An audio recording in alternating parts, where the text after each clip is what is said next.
Nyonya muda, pernikahan akan segera dimulai. Harap Anda kembali ke ruang istirahat. Minggir, kalian semua minggir. Jangan halangi aku. Jika kalian menghalangi aku akan menyakiti diriku sendiri. Jika sesuatu terjadi dengan generasi keempat keluarga Yin, apakah kalian mau bertanggung jawab?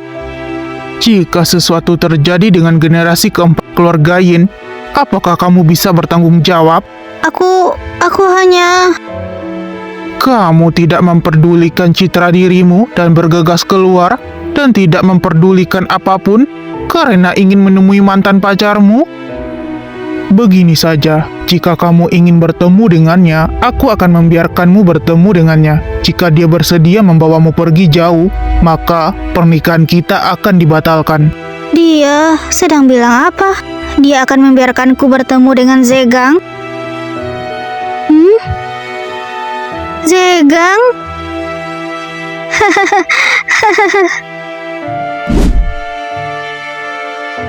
Zegang? Dia kenapa? Dia tidak seperti ini sebelumnya. Apa yang kamu lakukan padanya? Apa yang bisa aku lakukan? Aku hanya mewakili mengundang orang yang ingin kamu temui. Kalian, ada apa mencariku? Aku hanya ingin bertanya pada Tuan Zhao, berapa nilai Guzizi di hatimu? Kamu sedang bicara apa? Sisi tidak ternilai harganya di hatiku.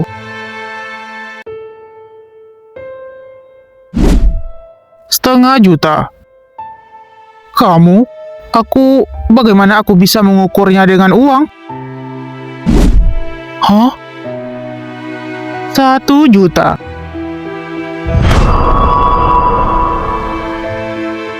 Tidak suka dengan yuan, bagaimana dengan dolar?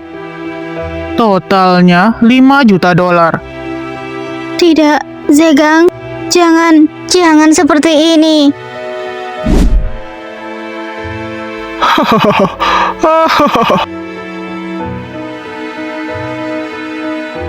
Tuan Zhao, aku hanya ingin memberimu pilihan. Kamu bisa memilih untuk menikahi wanita yang berdiri di depanmu di gereja ini dan terbang jauh bersama. Kamu juga dapat memilih untuk menyerahkan wanita ini dan pergi jauh dengan uang itu. Oh, dan Bentley edisi terbatas itu juga untukmu.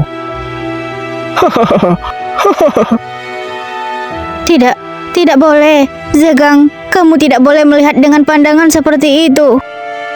Kamu pernah bilang padaku, cinta kita tidak ada harganya.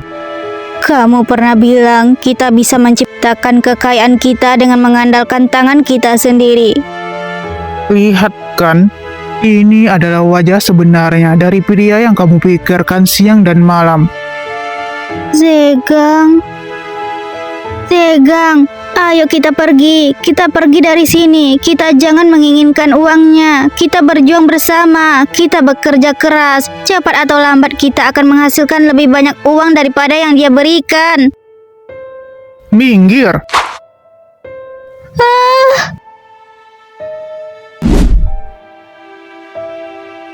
Semua ini adalah milikku. Hahaha.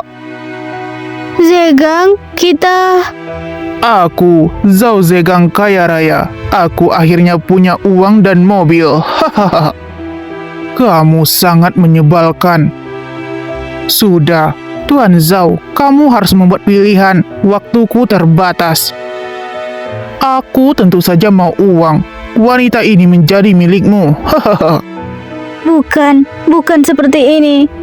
Zegang, kamu tidak boleh seperti ini terhadapku. Kita jelas-jelas begitu saling mencintai.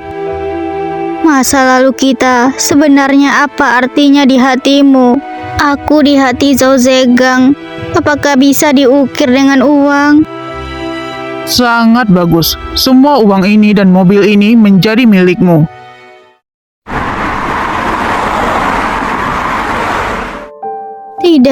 Zegang, jangan pergi. Jangan pergi. Jangan tinggalkan aku. Ini bukan kenyataan. Jika ini adalah mimpi buruk, maka cepatlah bangun. Kita akhirnya kalah pada kenyataan. Zhao Zegang, aku benci padamu. Gawat, masalahnya ternyata berkembang menjadi seperti ini. Tidak boleh, aku harus mencari si Chen dan menjelaskannya dengan jelas. Apa yang kalian lakukan? Aku adalah Dina, pacar Yin Xinchen. Aku ingin bertemu dengannya. Nona Dina, CEO memerintahkan. Karena Milan begitu baik, maka Nona Dina jangan kembali lagi. CEO sudah membelikan tiket pesawat untuk Nona Dina. Nona Dina silakan pergi. Tidak, kalian berbohong padaku. Xinchen tidak akan berbuat seperti itu padaku. Kalian minggir. Aku ingin mencari si Chen dan menjelaskan semuanya. Hari ini yang seharusnya menikah adalah aku, bukan Gu Sisi.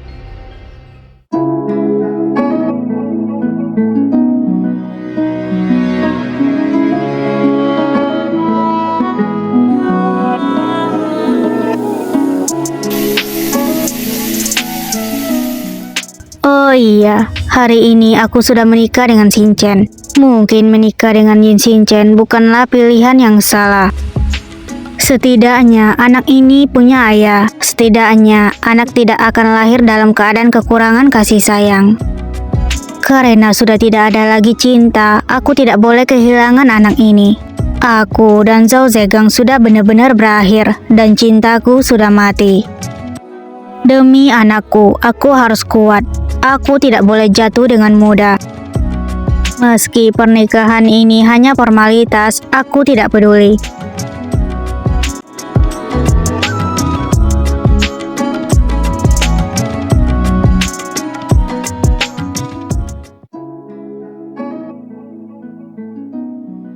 Aku sudah menyiapkan air panas untukmu. Pergilah mandi. Yang benar saja, aku benar-benar akan tidur bersama dengan pria asing ini. Iya.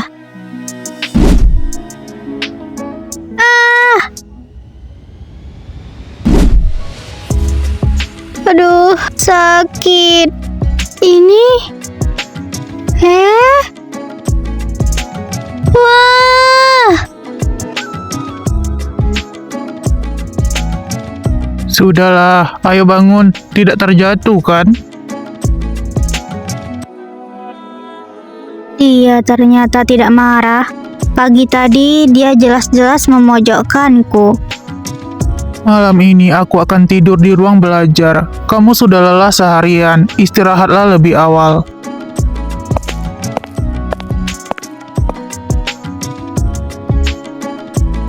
Dia seperti ini juga karena anak di dalam kandunganku, kan?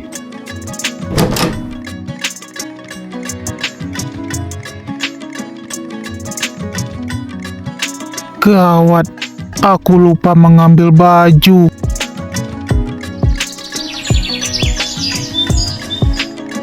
Sudah lama aku tidak tidur begitu nyenyak.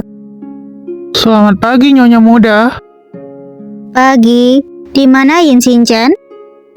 CEO sudah pergi ke kantor sejak pagi. Direktur memerintahkan agar Nyonya Muda istirahat dengan baik. Jika memerlukan sesuatu, segera hubungi aku.